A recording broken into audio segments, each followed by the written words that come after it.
नमस्कार, विशेष में आपका स्वागत है। मैं हूं आपके साथ अमृता चौरसिया। हाल ही में सूचना और प्रसारण मंत्रालय ने एनडीटीवी इंडिया को एक दिन के लिए ऑफ एयर करने का आदेश दिया। हालांकि बाद में सरकार ने अपना आदेश स्थगित कर दिया, लेकिन इससे पहले सरकार के फैसले पर काफी विवाद हुआ। एनडीटीवी और पत्रकार संगठनों ने इसे प्रेस की आजादी पर हमला बताया, तो सोशल मीडिया में भी लोग सरकार के इस फैसले के खिलाफ काफी सक्रिय रहे। इस बीच एनडीटीवी ने सुप्रीम कोर्ट का दरवाजा खटखटाया। कोर्ट इस मामले में 5 दिसंबर को सुनवाई करेगा। विशेष में हम बात करेंगे सरकार के फैसले पर लोगों की प्रतिक्रियाओं की। हम बताएंगे सरकार ने दी क्या दलील और क्या है एनडीटीवी का दावा। साथ ही हम आपको बताएंगे कि क्या है कानून और अभी तक किस किस चैनल को करना पड़ा है प्रतिबंध का सामना। तो शुरू करते हैं आज का विशेष।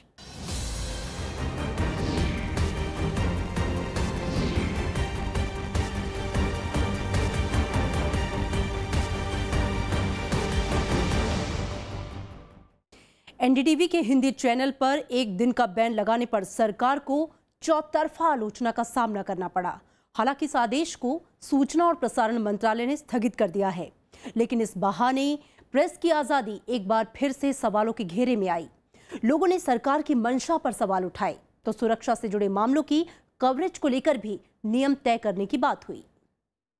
सरकार ने आखिरकार एनडीटीवी के हिंदी चैनल पर लगाए गए एक दिन के प्रतिबंध को स्थगित कर दिया, लेकिन इस मामले पर सरकार को हर तरफ से आलोचना का सामना करना पड़ा। लोगों ने सरकार के इस फैसले को आपातकाल की आहट बताया। सोशल मीडिया में इस मुद्दे पर लंबी चर्चाएं हुई। विपक्षी दल भी सरकार के फैसले से असहमत नजर आए, तो प्रेस क्लब ऑफ इंडिया ने सरकार के आदेश को अघोषित आपातकाल करार दिया। सरकार का परसेप्शन इस पूरी घटनाक्रम को लेके जिस तरह बना है वो सोचनीय है, और ये कदम कि आप किसी चैनल को ऑफ एयर कर देंगे, मुझे लगता है कि ये सेलेक्टिव टारगेटिंग है कि आप एक चैनल को टारगेट करेंगे और आप अपने जो पावर्स होते हैं उसका गलत इस्तेमाल करेंगे। सरकार ने एनडीटीवी इंडिया पर जनवरी में पठानकोट एयरफोर्स बेस पर हुए आतंकवादी हमले के दौरान संवेदनशील जानकारी का प्रसारण करने का आरोप लगाया। इसके बाद आदेश दिया गया कि बुधवार 9 नवंबर को एनडीटीवी एक दिन के लिए ऑफ एयर रखा जाए। एनडीटीवी ने संवेदनशील ब्यौरे के प्रसारण से इनकार किया। एनडीटीवी ने कहा कि उसने वही दिखाया जो दूसरे चैनलों में दिखाया गया या समाचार पत्रों में छपा। साथ ही चैनल ने कहा कि उसको अपने पक्ष में सबूत पेश करने का मौका नहीं दिया गया। मैं इस तरह से देखता हूं कि इसके जरिए जिस तरह से ज़िलों और कस्बों के पत्रकारों ने आगे आकर विरोध जताया है, मुझे लगता है कि वो अपने लिए भी ये विरोध कर रहे थे। जिस तरह से ये एक पैमाना बनता चला जा रहा है कि सरकारें कुछ भी कर लेती हैं पत्रकारों के साथ, वो दैनिक हस्तक्षेप को धीरे धीरे बर्दाश्त करते चले जाते हैं, कई कारणों से चले जाते हैं, लेकिन इसके बाद भी कोई भी पत्रकार अंत में यही चाहेगा कि उसकी स्वायत्ता बची रहे। एनडीटीवी पर एक दिन की रोक लगाने के सरकार के फैसले का जमकर विरोध हुआ। कई जगह लोगों ने एनडीटीवी के समर्थन में प्रदर्शन किए। पत्रकारों ने इसे प्रेस की आजादी पर हमला बताया। कई पत्रकार संगठनों ने सरकार के प्रतिबंध हटाने की मांग की। हालांकि केंद्रीय मंत्री वेंकैया नायडू ने कहा कि ये कदम राष्ट्र की सुरक्षा के मद्देनजर उठाया गया है। सरकार ने दावा किया कि एनडीटीवी ने पठानकोट हमले के दौरान लाइव कवरेज में नियमों की अनदेखी की है। And this action of asking a TV to take off one day is in the interest of the country's safety and security. The emergency that was imposed was not in the interest of the country, was in the interest of one individual. हालांकि सरकार ने यह साफ नहीं किया कि NDTV पर फैसला लेने से पहले किस तरह की जांच की गई और किन किन चैनलों के कवरेज की जांच हुई। इसे लेकर सरकार की मंशा पर सवाल खड़े किए गए। आरोप लगाया गया कि सभी चैनलों पर तकरीबन एक जैसी कवरेज के बावजूद सिर्फ एनडीटीवी को निशाना बनाया गया है। एडिटर्स गिल्ड ऑफ इंडिया ने कहा कि चैनल को एक दिन के लिए ऑफ एयर करने के बहाने सरकार मीडिया पर कड़ी सेंसरशिप थोप रही है। मैं इसको सिर्फ एनडीटीवी का मामला नहीं देखूंगा। एनडीटीवी पे हमला हुआ क्योंकि एनडीटीवी को इस्तेमाल किया गया एक ऑर्गेनाइजेशन की तरह कि वो टेस्ट केस जिसे कहते हैं ना कि एनडीटीवी पे ये किया जाए। हम चाहते हैं कि पत्रकारिता का बारे में सरकार कोई फैसला मत करे। जो इलेक्ट्रॉनिक मीडियम के लिए जो ब्रॉडकास्टिंग एसोसिएशन है, अगर कहीं पे कोई शिकायत है तो वो शिकायत उनके पास जाना चाहिए। सेल्फ रेगुलेशन का बात तो सरकार खुद ही बोलते हैं। हाल ही में वर्ल्ड प्रेस फ्रीडम इंडेक्स में भारत को 180 देशों की सूची में 133वां स्थान मिला है। देश में प्रेस की आजादी और उसकी सीमाओं को लेकर अक्सर चर्चा होती है, लेकिन इस फैसले के बाद बहस तेज हो गई है।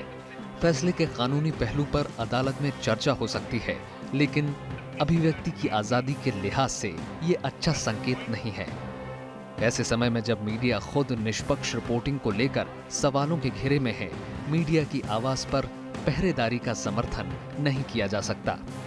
सोनू कुमार के साथ Zaigham Murtaza, Rajya Sabha TV. NDTV India को 3 नवंबर को नोटिस दिया गया। उसके बाद से देश भर में पूरे मामले पर बहस छिड़ गई।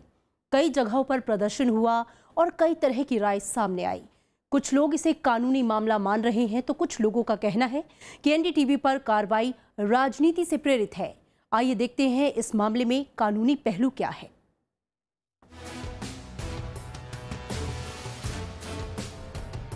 पठानकोट एयरबेस पर हमला इस साल की पहली बड़ी आतंकी घटना थी।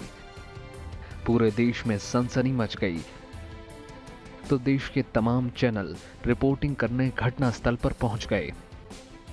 एनडीटीवी इंडिया पर सूचना और प्रसारण मंत्रालय ने आरोप लगाया कि रिपोर्टिंग के दौरान इसने राष्ट्रीय सुरक्षा को दरकिनार किया।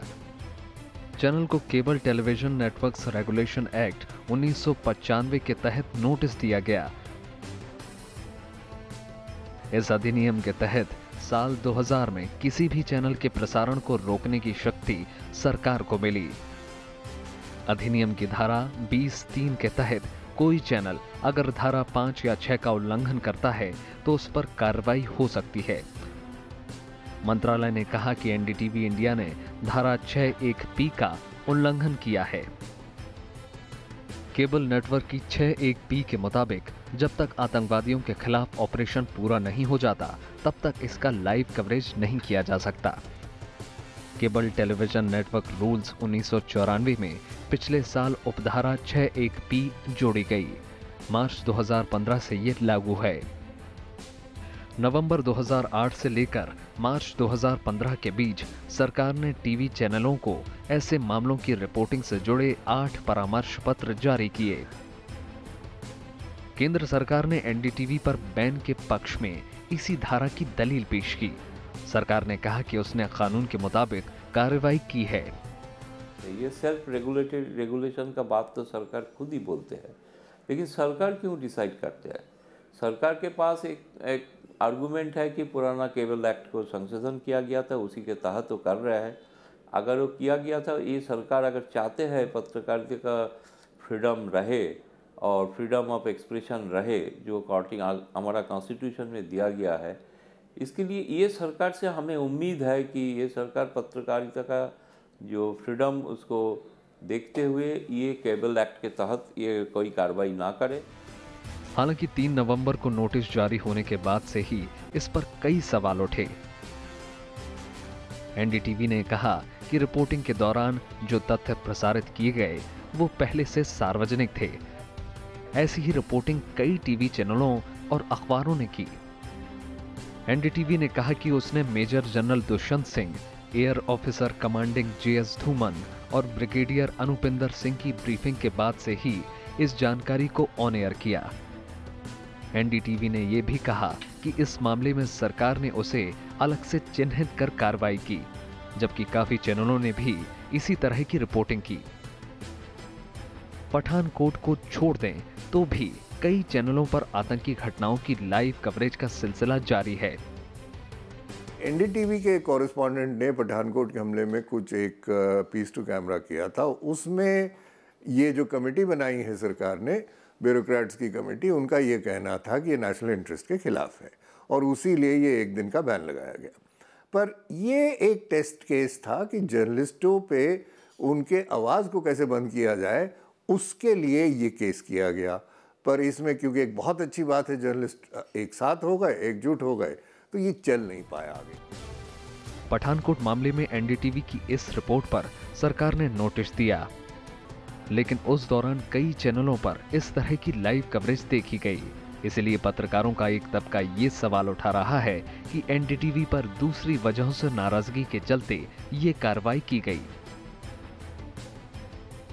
4 अगस्त को गुलाब कोठारी राजस्थान पत्रिका के संपादक जो हैं, उन्होंने बाकायदा अपने अखबार में आर्टिकल लिखा कि ये तो इमरजेंसी है और किस तरह से 3 राज्यों की सरकारें जो एक ही राजनीतिक दल की हैं वो उनको विज्ञापन देने में आनाकानी करती हैं। इसीलिए पत्रकार अपने भीतर बहुत कुछ दबा कर बैठा हुआ था। जब ये लम्हा आया तो सबका गुबार फूटा है, सब बाहर आए हैं। यही बात है कि उस बैन के विरोध करने से ज़्यादा हमारे पत्रकार साथी खुद को आज़ाद भी कर रहे थे, लिबरेट भी कर रहे थे। केबल टीवी नेटवर्क्स रेगुलेशन कानून में कई ऐसी धाराएं हैं जिनको अगर लागू किया जाए तो रोजाना किसी न किसी चैनल पर कार्रवाई होगी। मिसाल के लिए धारा 6(1)(b) में कहा गया है कि किसी भी फ्रेंडली कंट्री की आलोचना नहीं की जा सकती। इस लिहाज से देखें तो पाकिस्तान कूटनीतिक और आधिकारिक तौर पर भारत का फ्रेंडली कंट्री ही है, क्योंकि अब तक भारत ने उसे ये दर्जा वापस नहीं लिया। ऐसे में पाकिस्तान की आलोचना में किसी भी चैनल पर कार्रवाई हो सकती है। उपधारा 6(1)(d) के मुताबिक अश्लील, अपमानजनक, झूठ और अर्धसत्य प्रसारित करने पर चैनल पर कार्रवाई हो सकती है। अंधविश्वास को बढ़ावा देने पर चैनलों पर कार्रवाई की बात भी इसमें कही गई है। इस लिहाज से देखें तो ज्योतिष और राशिफल जैसे कार्यक्रम प्रसारित होने वाले चैनलों का प्रसारण रोक दिया जाना चाहिए। जानकार कानून के इस प्रावधानों को लागू करने के तरीकों से नाखुश नजर आ रहे हैं।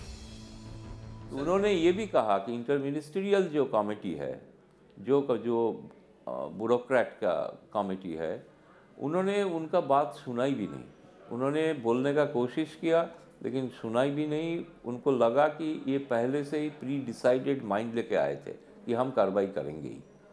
तो इसलिए इस मामला में मुझे जो जानकारी है ये ठीक नहीं है। शायद इसलिए गवर्नमेंट दोबारा इसके बारे में सोच रहा है, दोबारा फिर इंटरमिनिस्ट्रियल कमेटी शायद इसके बारे में देखेंगे। कानूनी तौर पर केबल टीवी नेटवर्क्स रेगुलेशन कानून भारत से डाउनलिंक या अपलिंक होने वाले सभी चैनलों पर लागू होता है। यह कानून प्रिंट मीडिया पर लागू नहीं होता। प्रिंट मीडिया के लिए प्रेस काउंसिल की गाइडलाइन तय की गई हैं, लेकिन उसके उल्लंघन के लिए registrar of newspaper for India से मिला लाइसेंस निरस्त नहीं किया जा सकता। लेकिन CRPC के तहत जिला अधिकारी अखबारों के प्रशासन पर पाबंदी लगा सकता है। कश्मीर के जाने माने अखबार कश्मीर रीडर पर सरकार ने CRPC की धारा 144 के अलावा 2 और कानूनों के तहत कार्रवाई की और 3 अक्टूबर के बाद से उसके प्रकाशन पर पाबंदी लगी हुई है। सोनू कुमार के साथ दिलीप खान, राज्यसभा टीवी। एनडीटीवी के अलावा पिछले 10 साल में प्रसारण नियमों के उल्लंघन के लिए देश में 28 बार टीवी चैनलों को ऑफ एयर किया गया। हालांकि ज्यादातर चैनल एडल्ट कंटेंट प्रसारित करने पर प्रतिबंध की जद में आए, लेकिन किसी घटना के कवरेज को लेकर किसी भारतीय न्यूज चैनल पर कभी कोई कार्रवाई नहीं हुई। एनडीटीवी देश का पहला न्यूज चैनल है जिस पर आतंकी हमले की कवरेज को लेकर प्रतिबंध लगाने का ऐलान किया गया। इसके अलावा केंद्र सरकार ने 2 और चैनलों पर कार्रवाई की है। केंद्रीय सूचना प्रसारण मंत्रालय ने नियमों की अनदेखी के लिए न्यूज टाइम्स असम को 1 दिन प्रसारण बंद करने का आदेश दिया है। सरकार ने केयर वर्ल्ड चैनल को 7 दिन के लिए बंद रखने का आदेश दिया है। सरकार के मुताबिक इस चैनल के खिलाफ नियमों के उल्लंघन से जुड़े कई मामले लंबित थे। हालांकि इससे पहले भी सरकार कई टीवी चैनलों को ऑफ एयर करा चुकी है। देखिए, पिछले बार जो किया था उसमें कुछ चैनलों के बारे में खुद ब्रॉडकास्टिंग एसोसिएशन भी कार्रवाई किया है, तो वो जाहिर है कि उसमें शायद कुछ सच थे।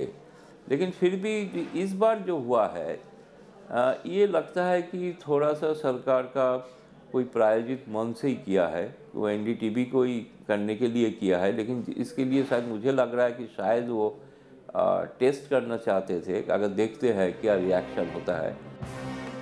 केंद्र सरकार ने 17 जनवरी 2007 को अंग्रेजी चैनल AXN के प्रसारण पर 2 महीने का प्रतिबंध लगाया था। AXN पर वर्ल्ड सेक्सिएस्ट एडवर्टाइजमेंट के नाम से एक कार्यक्रम प्रसारित किया गया था। सूचना एवं प्रसारण मंत्रालय के मुताबिक इस कार्यक्रम का कंटेंट अश्लील था। 29 मार्च 2007 को फैशन टीवी इंडिया के प्रसारण पर 2 महीने का प्रतिबंध लगाया था। सरकार ने कहा था कि चैनल पर प्रसारित मिडनाइट हॉट कार्यक्रम का कंटेंट बेहद अश्लील था। इसके बाद अर्धनग्न महिलाएं दिखाने के लिए फैशन टीवी पर 2010 में 9 दिन का प्रतिबंध लगाया गया। फैशन टीवी को 2013 में अश्लील कंटेंट दिखाने के लिए एक बार फिर 10 दिन के लिए प्रतिबंध का सामना करना पड़ा। पहले जो कार्रवाई की गई, कई टेलीविजन नेटवर्क्स को बैन कर दिया गया, कहीं 1 महीना, कहीं 2 महीना, कहीं कुछ दिन। और वो सवाल था कहीं पे गलत कुछ जो बैंड चीज़ें हैं, जैसे रेप के मामले में किसी ने किसी का नाम दे दिया और तस्वीर दिखा दी, और कहीं तस्वीरें ऐसी दिखाई गई जो अश्लील थी, उस पे बैन लगाया गया। 10 अप्रैल 2015 को सरकार ने अल जजीरा चैनल का प्रसारण 5 दिन के लिए रोक दिया था। अल जजीरा पर आरोप था कि एक प्रोग्राम के दौरान उसने भारत का गलत नक्शा प्रसारित किया। 19 सितंबर 2007 को सूचना और प्रसारण मंत्रालय ने समाचार चैनल लाइव इंडिया पर 1 महीने का प्रतिबंध लगाया। तब जनमत नाम से प्रसारित इस चैनल पर एक टीचर का स्टिंग ऑपरेशन दिखाया गया। सरकार ने कहा कि चैनल ने स्टिंग ऑपरेशन में प्रोग्राम कोड का उल्लंघन किया है। देखिए, इससे पहले जो कार्रवाई की गई वो अश्लीलता को लेकर कार्रवाई की गई, और ये न्यूज़ चैनल्स नहीं थे। NDTV का चैनल न्यूज़ चैनल था, और ये कार्रवाई जो है, ये कार्रवाई नेशनल इंटरेस्ट के नाम पे की गई है, जो अभी तक नहीं हुआ है। इसके अलावा सरकार ने आतंकी विचारधारा को बढ़ावा देने के आरोप में पीस टीवी का प्रसारण रोकने का आदेश दिया है। हालांकि तत्कालीन सूचना प्रसारण मंत्री अरुण जेटली ने जुलाई 2015 में लोकसभा के एक सवाल के जवाब में माना था कि सरकार ज्यादातर मामलों में चैनलों पर उदार रवैया अपनाती रही है। तब उन्होंने कहा था कि सरकार को नियमों के उल्लंघन की 86 शिकायतें मिली। इसमें से 66 मामलों में सरकार ने माफी प्रसारित करने की शर्त पर चैनलों को माफी दे दी थी। सोनू कुमार के साथ Zaigham Murtaza, Rajya Sabha TV. NDTV India पर जब 1 दिन के लिए पाबंदी लगाने का सरकार ने फैसला किया तो देश भर से ये आवाजें भी उठी कि ये अभिव्यक्ति की आजादी पर हमला है। सरकार ने शुरू में ये दलील दी कि वो नियम के मुताबिक कार्रवाई कर रही है, लेकिन बाद में NDTV के प्रतिनिधि मंडल से मिलने और देश भर में विरोध प्रदर्शन को देखते हुए ये फैसला स्थगित कर दिया गया। ऐसे में ये जानना जरूरी हो गया है कि देश में अभिव्यक्ति की आजादी को लेकर क्या है नियम कायदे। जाते जाते देखिए आप ये रिपोर्ट। दीजिए इजाजत, नमस्कार। बस्तर की ये तस्वीरें साल भर पुरानी हैं। विरोध प्रदर्शन के लिए सड़क पर उतरे लोग वहां के पत्रकार हैं और इनका आरोप है कि बस्तर में निष्पक्ष पत्रकारिता लगातार मुश्किल होती जा रही है। महीनों चले आंदोलन के बाद भी वहां के पत्रकार आज भी वही आरोप लगाते रहते हैं। मामला सिर्फ बस्तर का नहीं है, बल्कि देश भर में मीडिया की आजादी को लेकर दशकों से बहस जारी है। कश्मीर में हाल ही में जब कश्मीर रीडर पर बैन किया गया तो कई लोगों ने इसे मीडिया की आजादी पर हमला करार दिया। पत्रकारों का कहना है कि देश के पत्रकारों को राष्ट्रीय सुरक्षा समेत सभी मुद्दों की जानकारी है और वो इस मामले में काफी संजीदा है। नेशन का, देश का हमें उतना ही एहसास है जितना कि एक ब्यूरोक्रेट या एक पॉलिटिशियन को है, और कुछ हद तक क्योंकि हमें ज़्यादा एहसास है, क्योंकि हम लोगों से मिलते हैं। हम किसी कमरे 4 दीवारों के बीच में बैठ के हम अपनी पॉलिसी नहीं बनाते हैं। हम लोगों से मिलते हैं, इस देश के लोगों से मिलते हैं। उनका दुख, उनका दर्द जो है वो बाकियों के सामने लाते हैं। असल में मीडिया की आजादी संविधान में अलग से दर्ज नहीं है, बल्कि धारा 19(1) में हमें जो अभिव्यक्ति की आजादी दी गई है उसी आधार पर मीडिया को भी ये अधिकार हासिल है। इसमें कुछ प्रतिबंध की भी बात शामिल की गई है, लेकिन मौजूदा NDTV के मामले में जानकार मानते हैं कि इन शर्तों का उल्लंघन नहीं हुआ। जानकार ये भी मानते हैं कि मीडिया पर सीधी कार्रवाई के बदले सरकार को मीडिया के सेल्फ रेगुलेटरी बॉडीज से बात करनी चाहिए। असल में टीवी मीडिया के लिए न्यूज ब्रॉडकास्टिंग स्टैंडर्ड अथॉरिटी और ब्रॉडकास्ट एडिटर्स एसोसिएशन जैसी 2 संस्थाएं टीवी न्यूज मीडिया की सेल्फ रेगुलेटरी निकाय हैं। जानकारों का मानना है कि ऐसी संस्थाओं को और मजबूत बनाने की दरकार है। जो भी अगर कहीं ना कहीं करेक्शन करना है तो ये जर्नलिस्टों को खुद करना पड़ेगा। और अब मुझे लगता है इस बात पे, इस विषय पे भी हमें अंदर बैठ के चर्चा करनी पड़ेगी कि जहां हम एक दायरे के बाहर चले जाते हैं कभी कभी, वहां पे हम खुद ही उस पर कंट्रोल करें और सीरियसली करें। पत्रकारों की दलील है कि अभिव्यक्ति की आजादी पर चौतरफा हमले हो रहे हैं। इसमें सरकार के अलावा गैर सरकारी लोग भी शामिल हैं। आरोप ये है कि कई इलाकों में पत्रकारिता करना जान जोखिम में डालने के बराबर हो गया है। अंतर्राष्ट्रीय स्तर पर प्रेस फ्रीडम इंडेक्स जारी करने वाली संस्था रिपोर्टर्स विदाउट बॉर्डर्स ने 180 देशों की सूची में भारत को 133वां स्थान दिया है। भारत को 43.17 अंक मिले। इसी सूची में भारत गृहयुद्ध से जूझ रहे फिलिस्तीन से भी एक पायदान नीचे है। चाड, कैमरून, जिम्बाब्वे, नाइजीरिया और बुर्किना फासो जैसे देश भारत से काफी ऊपर हैं। इस सूची में सबसे नीचे के 4 देश हैं सीरिया, तुर्कमेनिस्तान, उत्तर कोरिया और इरिट्रिया। समूचे दक्षिण एशिया की हालत इस सूची में खराब नजर आती है। इस इलाके में भूटान सबसे बेहतर है, फिर नेपाल का नंबर आता है, भारत तीसरे नंबर पर है। श्रीलंका और बांग्लादेश इसके बाद है, जबकि पाकिस्तान की हालत सबसे ज्यादा बदतर है। एनडीटीवी पर पाबंदी के सरकार के फैसले ने फिर से मीडिया की आजादी पर बहस छेड़ दी है। पत्रकार मानते हैं कि इस वक्त मीडिया उद्योग में डर का माहौल है। आज जब पत्रकारों से दिल्ली में बात कीजिए तो कहते हैं ये वाला बात फ़ोन पे मत करना, कोई रिकॉर्ड कर लेगा। ये मत लिखना, कोई देख लेगा। कौन देख रहा है? किसको इतना फुर्सत है कि हम लोग क्या बात कर रहे हैं वो देख ले? क्यों ज़्यादातर पत्रकार इस तरह की बात कर रहे हैं? क्या ये अच्छी बात है? 1 अरब से भी ज़्यादा की आबादी वाले इस मुल्क में लोग तकलीफ़ों से इतना गुजर रहे हैं, आप उनकी चिंता नहीं है, लेकिन पत्रकार क्या बात कर रहे हैं ये सुना जा रहा है। कमेटी टू प्रोटेक्ट जर्नलिस्ट की बात माने तो भारत में पत्रकारिता आसान नहीं रह गई है। लगाम और बंदिशों के अलावा यहाँ जान को भी खतरा है। 1992 से अब तक 40 ऐसे पत्रकारों की हत्या हो चुकी है जिनका कारण पता है। इसमें उन मामलों को अलग मिला दें जिन हत्याओं की वजहों का पता नहीं चला तो ये आंकड़ा और भी बदतर हो जाता है। सोनू कुमार के साथ दिलीप खान, राज्यसभा टीवी। राज्यसभा टीवी के वरिष्ठ पत्रकार गिरीश निकम ने सोमवार को आखिरी सांस ली। उन्होंने अपने अंतिम शो में एनडीटीवी पर पाबंदी का मुद्दा उठाया। द बिग पिक्चर में प्रेस की आज़ादी और खासकर एनडीटीवी इंडिया के मुद्दे पर उन्होंने गंभीर बहस की। आइए आपको दिखाते हैं द बिग पिक्चर के आखिरी एपिसोड की कुछ झलकियां। Hello and welcome to the big picture. The Information and Broadcasting Ministry has ordered a blackout of the Hindi TV news channel NDTV India from the midnight of November 9 till the midnight of November 10th. This is the first order of the government under a newly amended provision of the Cable TV Networks Regulation Act, which gives the powers to the government to prohibit operation of a channel if it shows live coverage of any terror attack and the counter-terror operations. The action against the channel ostensibly is because it revealed strategically sensitive details during the terror attack on the Pathankot Air Base in early January this year, which could have potentially compromised national security. However, this action of the government has come in for severe criticism for impinging on the freedom of the press, apart from criticism of singling out the particular channel, as other channels and media also had published or telecast similar information. However, the government insists it was against national security and interest. Prem Shankar Jha, the contention of the government is that this was impinging on national security. This should not have been done, and whatever action has been taken is well within the powers that they have. How do you respond to that? First question, there are two questions here. One, Yes. Who decides national security? Was there a transparent system for deciding that there was a threat to national security? Second, this is about a possible threat to national security that's even more vague. Third, this is a classic case of the cure being much worse than the disease.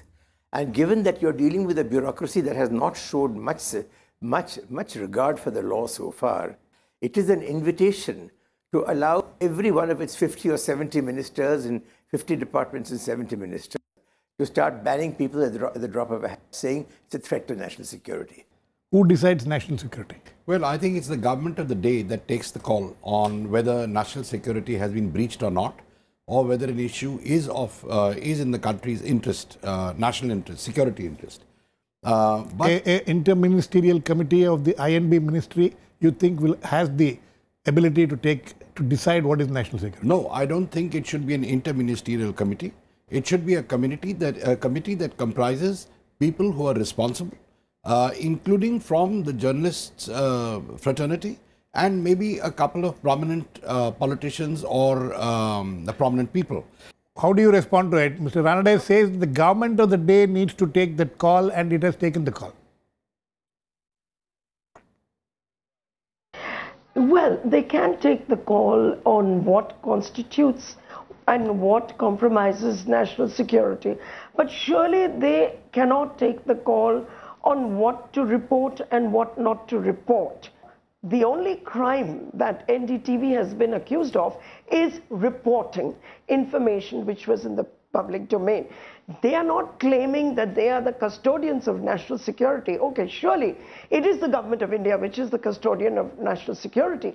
But where is the problem with reporting on an operation, either while it's in progress or while it has concluded? And in this case, the report came after the conclusion of the operation. So I see no legal basis for the ban. You know, you sanitize a zone, it's one thing. But if you don't sanitize a zone, you really can't blame the media for your own mistakes. There were certainly lapses in national security at Pathankot and subsequently at Uri. Now, I'm not entirely sure that this particular news channel was responsible for the security of the airbase. If that is the case, of course, this action is perfectly justified. But I'm not sure about that. I mean, Jaydev may probably, want to correct me. But the reality situation is there was an egregious lapse of security. You had these terrorists, these trash coming into the airbase, supposed to be a heavily fortified zone, a fortress, and then committing mayhem. You had that at Pathankot, you had that at Uri. So I hope the government has been 100 times stricter with such people who allowed this kind of lapse than they have been with this particular channel. I do believe that you need to sensitize television channels. I'm absolutely clear. There were guidelines which were issued after Mumbai. I can tell you, even when the Pathankot strikes had happened, there is a full report. There is almost a 150-page report which is lying on the table of the defense minister, which was prepared by a former vice army chief. And that report delves very, very specifically into issues, how to handle the media, how to disseminate the process of information. But if the government, if the establishment believes that the right to question the government itself is anti-national, that's where my problem is. Okay, I think on that note, sorry, we completely run out of time. On that note, we'll end.